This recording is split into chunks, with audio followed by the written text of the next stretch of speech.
Try to drug and rape an innocent girl at a party? No. Not while I'm here. So, to put it simply, I was a little shit as a kid. I used to steal from stores and family, swear and throw things at random people walking down the street, was smoking from the age of 12 and didn't give a shit about anyone but my friends. They were my real family, or so I thought, and the group of all 5 of us would cause trouble every single fucking day. My parents, though in my later years have told me they should have been more effective in their discipline, really weren't to blame. I was just a mixed up kid. I used to think that doing all this stuff made me cool.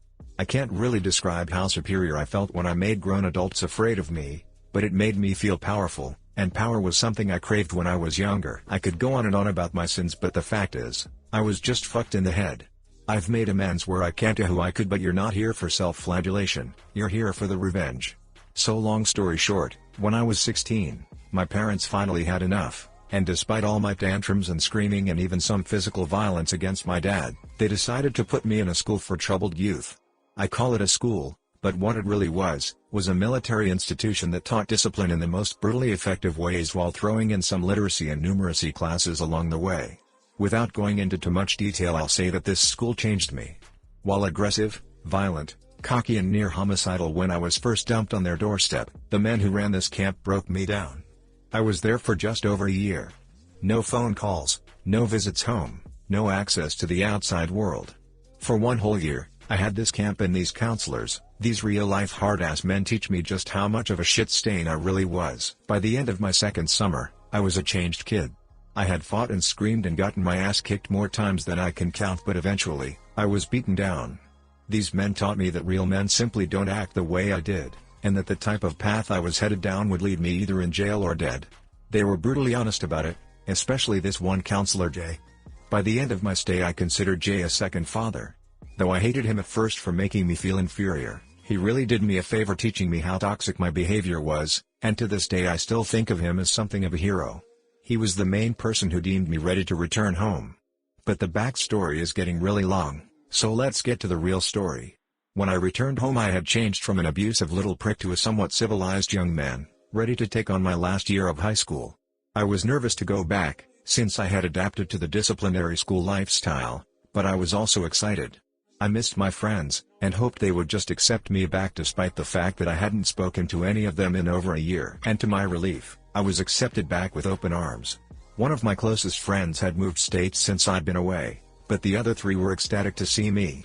Over the next few weeks I settled down. I didn't spend a lot of time with them outside of school. My parents were kind of testing how much I'd matured since returning, and were setting boundaries on when I could go out, how long I could stay out and where I could go, etc. I was determined to prove to them I wasn't the same fuck up that had ruined their lives all those years, so I followed their rules, and so only really talked to my friends during school. All of this is relevant, because of what happened next. I had joined the school football team all 3 friends were a part of, and one evening after practice, all my teammates were in the gym, sweaty and dirty but pleased with ourselves. I was laughing and chatting with my 3 best friends so much I didn't really notice that we were the last left in the gym. But that's when the conversation started turning bad. One of my friends, I'll call him F1, friend 1, for simplicity, started telling me about a college party they were all planning on going to, and how they'd been crashing college parties for a few months now, since it was easy access to girls and booze. I was hesitant about it because I didn't think my mom and dad would agree to let me go, but then F1 started talking about this girl he was planning on inviting. A girl who went to the same school as us, but not one I thought F1 had any real relationship with. I knew her, but I didn't know her. He started to tell both my other friends, and me, that he'd been trying to get her into bed for a while and she kept making excuses, so he planned on taking her to the party and finally smashing. When I asked him, in a joking way, "What makes you so sure she won't reject you again?" he looked me dead in the eye and said as casually as you please, the most chilling sentence I have ever heard in my entire life. "I'm just gonna slip something in her drink. It'll loosen her up, no problem." At first I just kind of awkwardly laughed, thinking it was some fucked up joke, but they weren't laughing with me.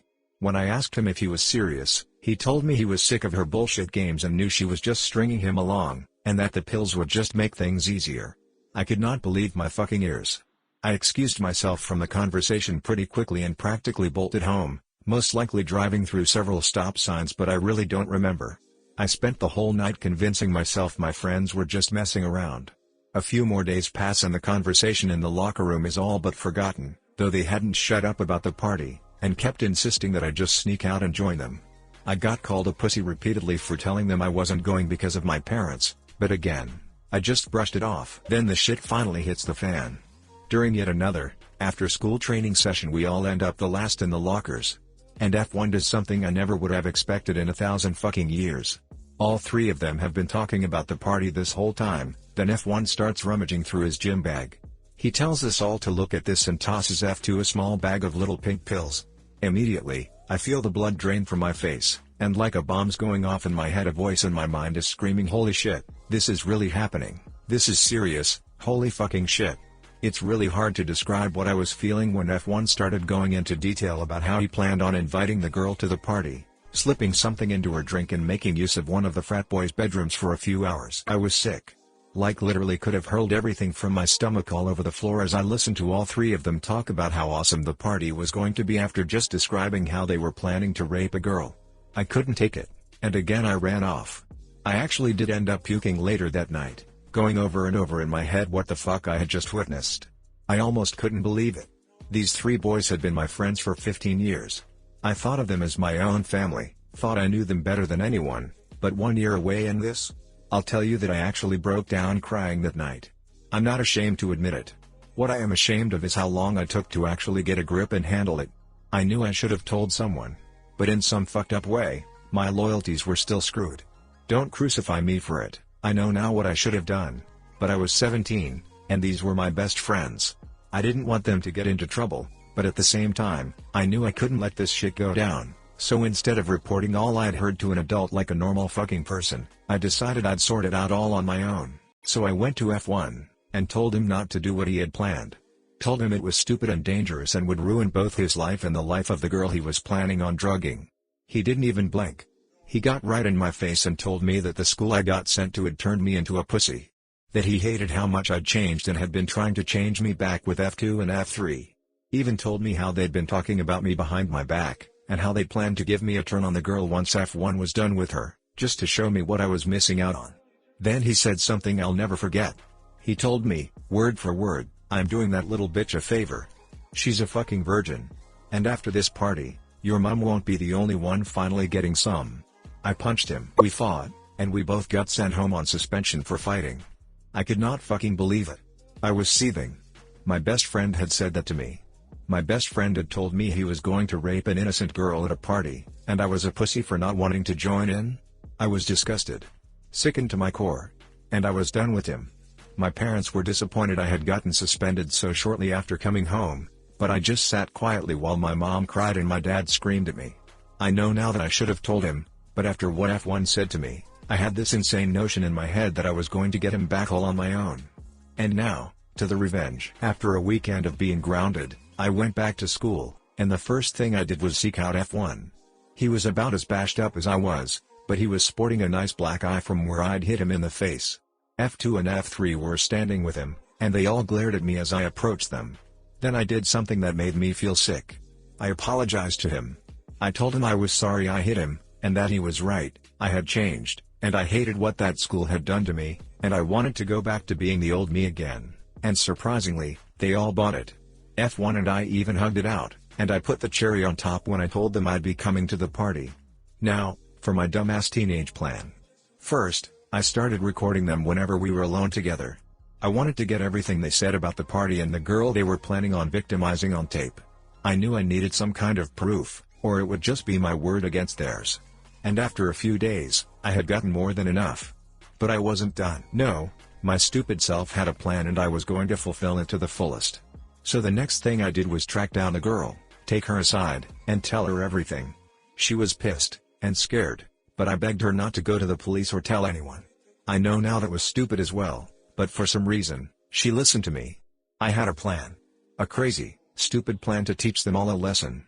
So I told her to tell F1 that she was going to meet him at the party, but to just stay home, so she could stay safe.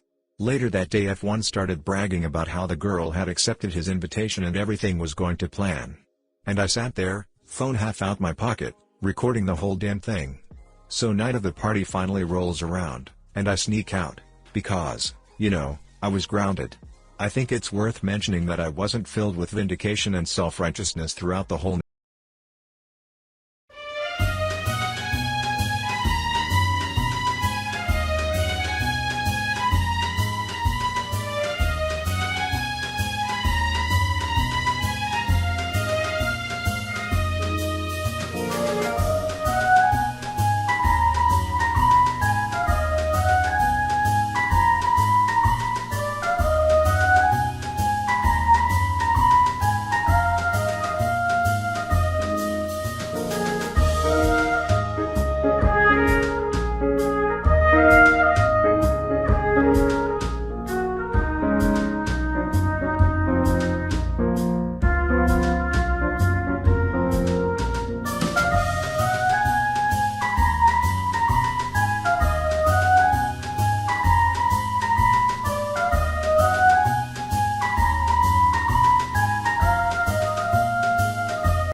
I was second guessing myself, I had doubts, but in some strange way, I felt betrayed.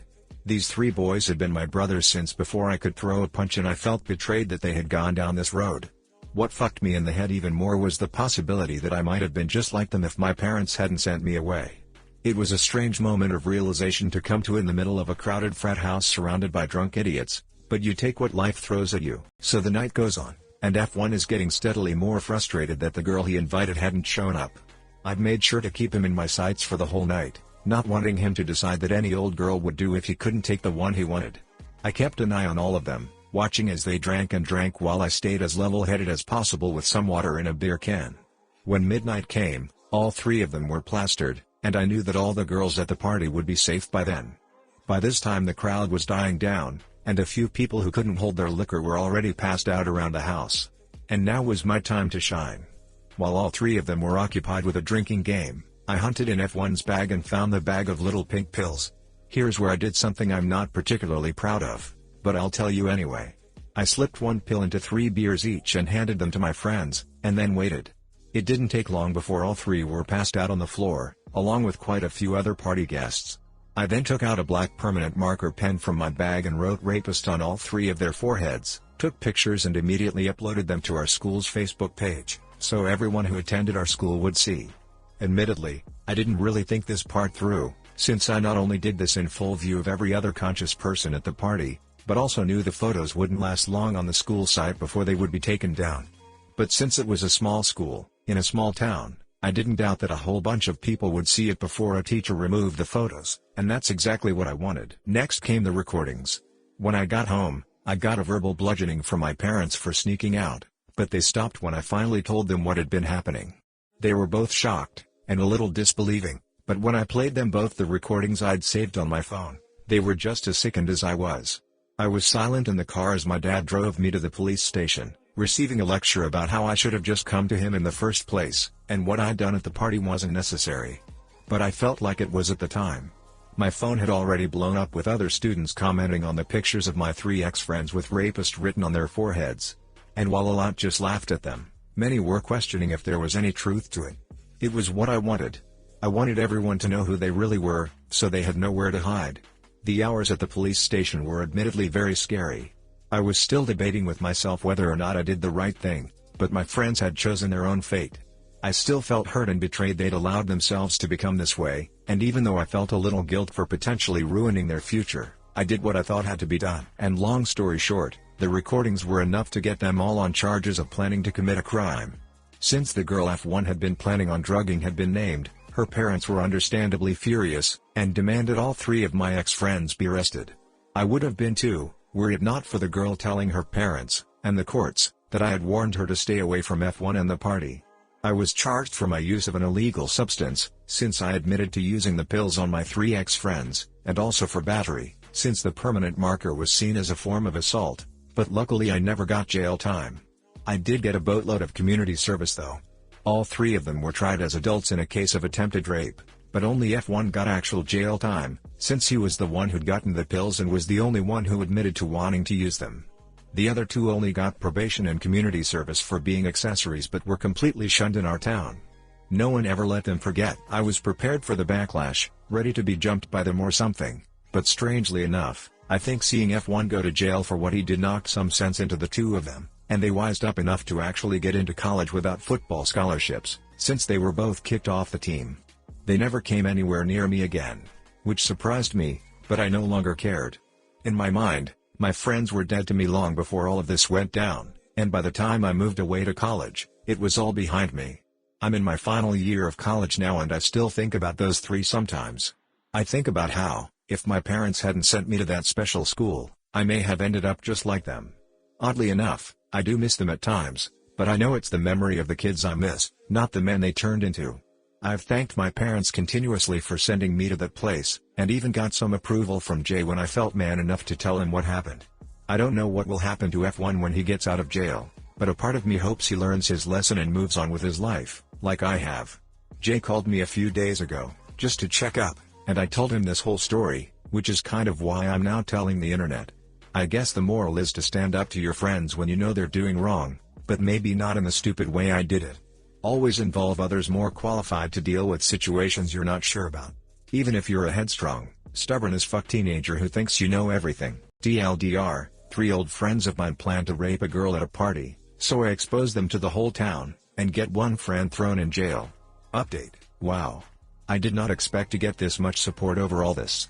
Thanks for the kind words, and sorry I haven't answered so many questions, but school has been harsh, so I'll try to answer as many as I can. 1. To all of you asking if the girl in the story and I became friends, well, sadly, no. We talked a lot during the court case and after, but we never really developed a friendship. I think we were both too embarrassed over everything, so we just went our separate ways and remained civil in school. 2. For everyone questioning why I sound British, all I can say is wow. I'm used to people picking up on it in person, but not through writing. Some of you guys must be secret geniuses. My father is British. His whole family lives over there and we visit a lot. And his family is about as British as they come.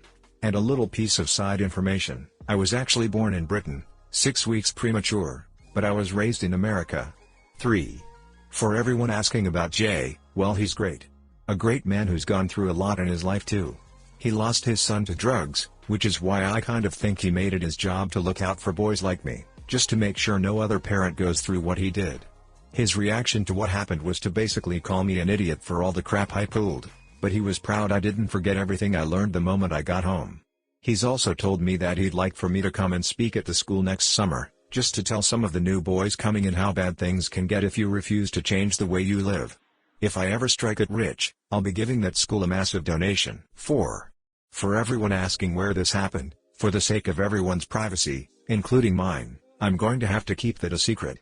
All I can say is it was a small town, with a small population, which is probably why the whole thing wasn't plastered all over the news. But, I'm paranoid, so that will just have to remain a mystery. 5.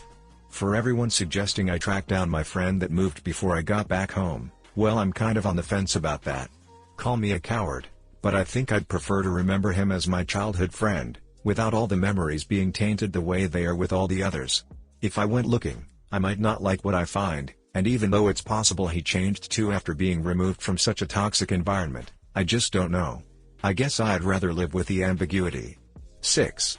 For those of you wondering what I would have done in the situation if I'd never gone to that school, well, for obvious reasons, I can't really answer you. I'd like to think I would have stood up to them all the same, but my mind was seriously twisted back then, so I'd prefer not to think about that. 7. For everyone questioning what I'm doing now, I'm studying aerospace engineering. I love planes, and through my course, I've gotten to tour the underbelly of both planes and even some aircrafts that have been in space. I don't want to sound like a dork, but seeing all those components fit together, and actually knowing how it all works and what everything's called and how to identify everything, is seriously epic. I just hope I pass the course with a good enough grade to make a career out of it. If there are any other questions I missed, feel free to ask me. I don't have a lot of free time, so the responses might be late, but, by all means, ask.